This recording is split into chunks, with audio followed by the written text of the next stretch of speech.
Já imaginou conseguir simular, sei lá, um plesiosauro nadando com uma física super precisa? Ou então ver uma gotinha de líquido flutuando no ar e, de repente, congelando.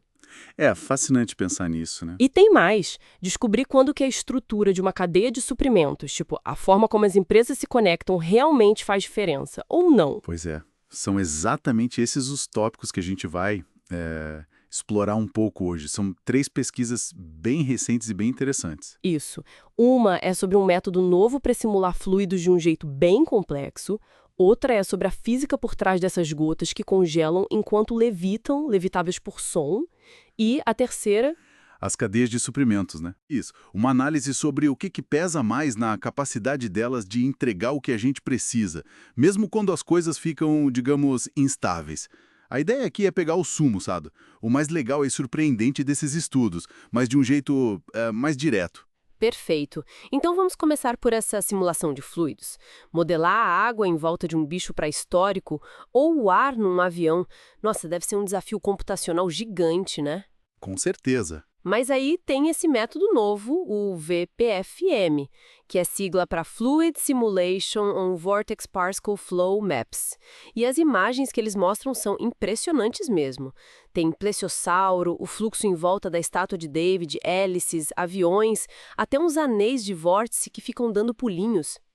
O que esse VPFM traz de novo é a forma como ele lida com a vorticidade. Vorticidade.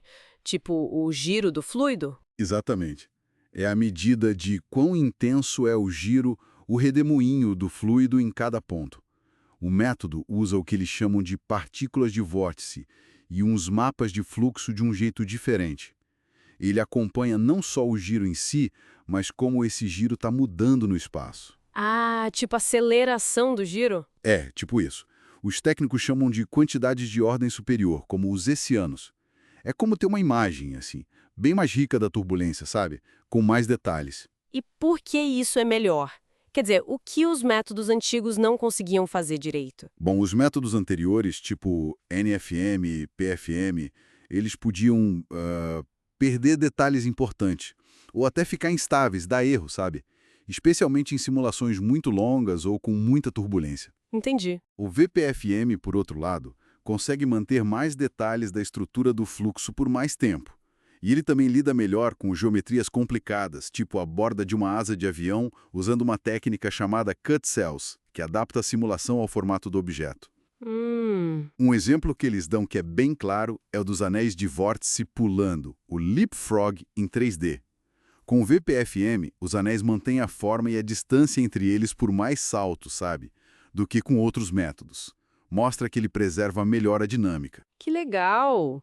Bom, saindo das simulações e indo para o laboratório. Gotas que levitam e congelam. Como assim levitam? Pois é, parece coisa de ficção científica, né? Mas é física experimental pura.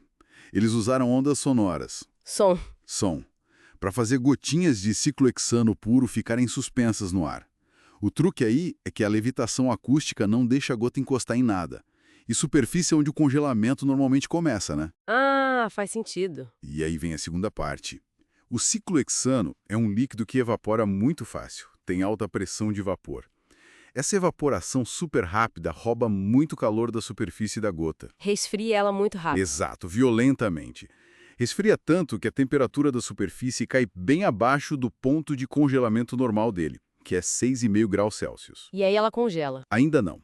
Ela entra num estado chamado superresfriamento, fica líquida, mesmo estando abaixo de 6,5 graus. É como água muito pura que às vezes não vira gelo logo a 0 graus, sabe? Sei, já vi isso. Aí de repente, puf, ela congela. E começa justamente pela superfície, que está super resfriada.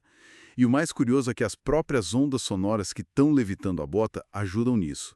Elas criam umas correntinhas de ar, o tal de acoustic streaming. Que aceleram a perda de calor. Isso. Aceleram a transferência de calor. Os pesquisadores mediram isso com um número chamado Nusselt e viram que era maior do que seria só com a convecção natural. Eles até criaram um modelo para prever o tempo que leva para a gota começar a congelar, o TFF, e bateu certinho com umas fórmulas conhecidas de transferência de calor. Bem legal. Nossa, que experimento detalhista. Muito bom. Agora, pulando dessa microfísica para a escala macro, né? Cadeias de suprimentos. Tem um estudo que modela como essas redes de empresas lidam com a demanda quando a capacidade de produção de cada uma delas é meio aleatória, incerta. Eles falam numa tal de demanda crítica.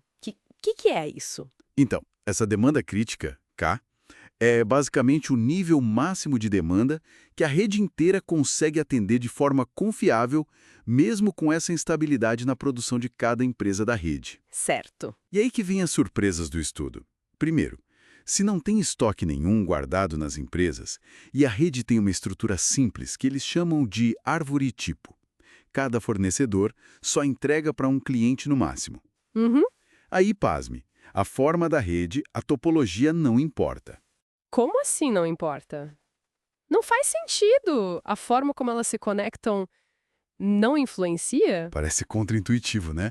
Mas nesse cenário específico, sem estoque e rede em árvore, o que limita tudo é sempre o elo mais fraco.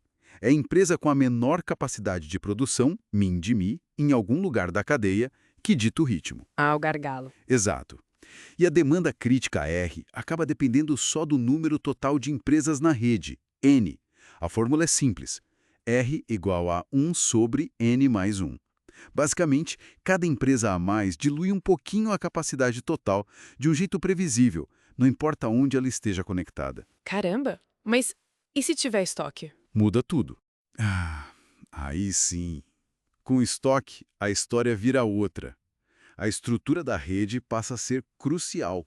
O estoque funciona como um pulmão, sabe? Um amortecedor.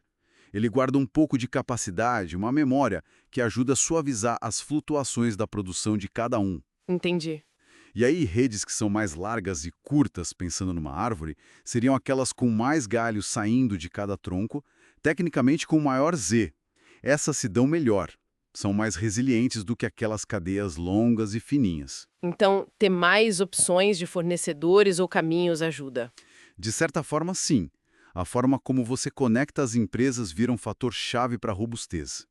E outra coisa interessante, se um fornecedor atende muitos clientes diferentes, isso pode até diminuir a demanda crítica total que a rede consegue suportar. Puxa, quer dizer que concentrar muito a demanda num fornecedor pode ser ruim para a rede toda. Nesse modelo, sim, pode reduzir a resiliência geral.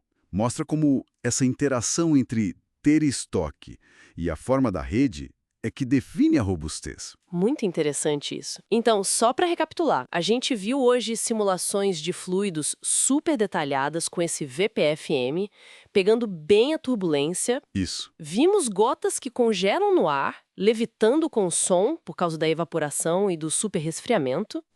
E, por fim, como a presença ou não de estoques muda completamente o jogo para a importância da estrutura numa cadeia de suprimentos. Sem estoque, a estrutura tipo árvore não importa tanto. Com o estoque, ela é fundamental. Exatamente. Acho que o ponto que conecta tudo isso é como esses modelos, sejam no computador ou no laboratório, conseguem revelar dinâmicas que a gente não espera, né? Em sistemas complexos. Seja o movimento de um fluido, a física numa gotinha ou o fluxo de produtos numa rede. É verdade. E fica até uma provocação, né? Será que a gente poderia, sei lá, misturar nessas ideias, tentar modelar o fluxo de bens numa cadeia de suprimentos, usando princípios da dinâmica de fluidos? Pensar nos produtos como um fluido logístico. Fluido logístico. Interessante. É algo para a gente pensar, né? Como essas diferentes formas de modelar o mundo podem se cruzar de jeitos inesperados,